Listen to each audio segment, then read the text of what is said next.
So the good news is we got this thing running on the dyno. It's running better, it's running more efficiently, it's running basically on wastegate pressure, and it's making 362. Now it hit 362 and it hit a wall. We had 22 PSI in the turbos and only 15 PSI in the manifold. So we realized we had too small of a charge air cooler in it. So we're going to from a 2.5 inch core to a 3 inch core. It's sizably larger. Basically we're going from a 375 horsepower charge air cooler to a 1200 horsepower cooler. So we shouldn't have that problem when we go back to do our final dyno.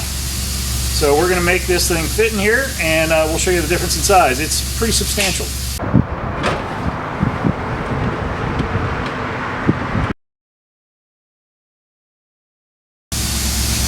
So the difference in charge air coolers is pretty substantial, and that will relieve our pressure backup going from the turbos to the intake manifold. Now we just got to make it fit. Go ahead and take this bar out, and we'll see what else we got to cut out of the way. A bunch of expensive vibrant performance goodies. Yep. Take these 2 bolts out here. Yep. Take this bolt out here, and then we're going to see how much of this we're going to have to cut out. Probably have to trim this pinch. Oh, there's going to be a lot of trimming. We're going to massage it. We're gonna make it work. The good news is we didn't fail. What we did is we confirmed that this intercooler is good to 362 horsepower. Let's find out how well or how poorly this aluminum pipe stretches to flare, so that I can use these dumb boots that I ordered wrong. Also easy to crack. Yeah, it's easy to crack. That's probably what's going to happen. Where'd that boot go? Oh, good lord. I set it down at. It's not, it's 2.5. I apparently don't know how to read a micrometer this week either. I'm going to pretend like I didn't waste 4 hours driving. 4 hours of your day to go get those specific boots? Literally drive all the way. That I'm about to either completely destroy these elbows to make work. Literally drove the entire way across the state to go get. And back. From Toledo. From Toledo. To Talmadge. Toledo, and back to Columbus. Toledo to Talmadge to Columbus, yes. Yes, that's been my week. Oh. Sorry, dude. Oops. Yeah. This is one of those weeks where I should have stayed in bed. Screaming pain that's sitting right around here. So I'm going to go stretch this. Okay.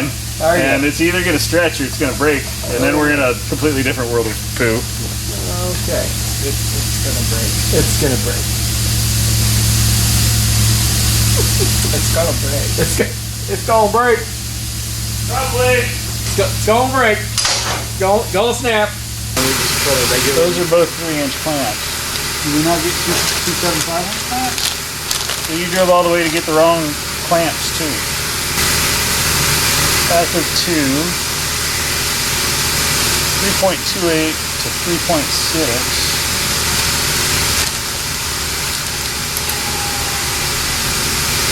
3 inch to 275, which is my fault that's wrong, creating problems. 3.28 to 3.6. You're supposed to use some 2.75 clamps in there.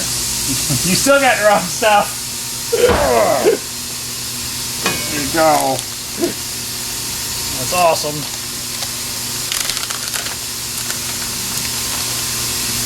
Can't win this week. I should have stayed in bed this whole week.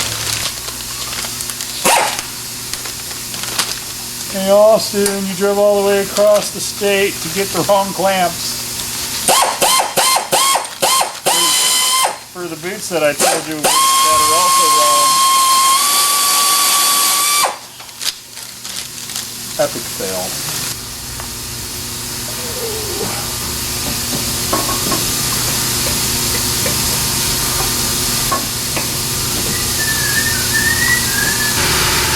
Is it below my scrub line? No, it's not. Well, I'll be. I think that's a winner right there. Just have to figure out a mounting solution for the top. That's not a big deal. We'll just Grab a new bracket. We'll just make a new bracket for the top, or just move the bracket we had up and put tabs on it, and bada bing. So can you expand aluminum pipe to 2 3/4? Yes, you can. But you have to do it very carefully. Yes. Many little bumps. Very slowly.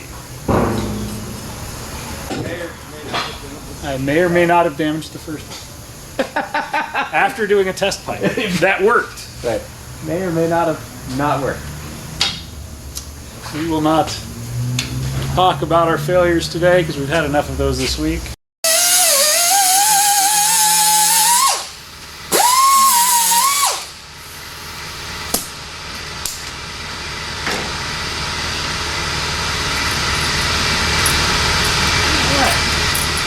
$15 down the drain. Try that again.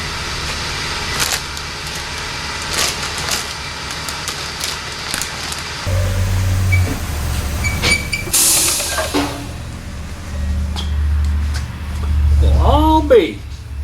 That thing fits in there. Looky there, it fits.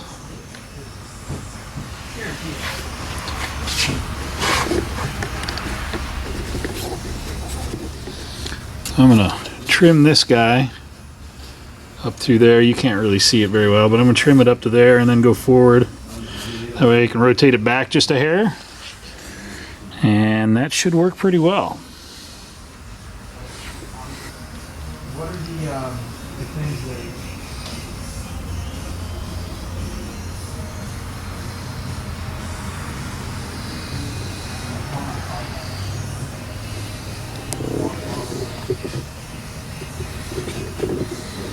Well, there you go. So, intercooler was part of our issue. Now, a little bit of backstory here. Part of what you're seeing in a lot of the Supra stuff is what you would be considered project creep.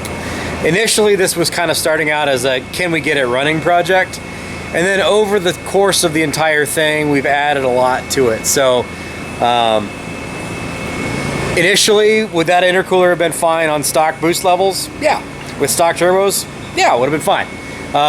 Then we decided to go for more and more and more and more and more. So, you know, it is what it is. That's just kind of how things go. The intercooler definitely was one of our major holdups. As we said, it's only rated for 375 horsepower, and it hit 300 and whatever it was, 362. And then that was the end of that. So with this new one from Ishimoto, we should not have any issues as far as being able to flow enough air. Now, we will also acknowledge here is we are using exactly the same piping from the old intercooler setup to the new intercooler setup. So we also could technically rebuild the entire intercooler piping set to be able to add a little bit more airflow to it. We don't think it's going to really affect us much at this level, but we'll find out once we get it on the dyno. So there you go. No big deal. Quick little intercooler swap out from a little guy to a big guy, and then it's off to the dyno. Get this thing finally tuned, which you'll see next. So stay tuned. Hopefully you guys enjoyed this. Easy little intercooler upgrade. Just ignore the whole fact that I drove all the way across the state for a bunch of stuff that we didn't need. Please do click on the subscribe button. Drop us a comment section or comment in the comment section below. As always, click on that like button. Lets YouTube know that you're actually paying attention to what we do. Quick, easy little video on the Supra. If you have any questions or anything that you want to see with the Mark III Supra, we have a ton of stuff on here for the playlist of this car. Please go back through that if you'd like. If you have anything additional that's not addressed in all of that, hey, shoot us a message on Instagram or drop it in the comment section. We'll do our best to answer your questions. We'll see you on the next one. Take care.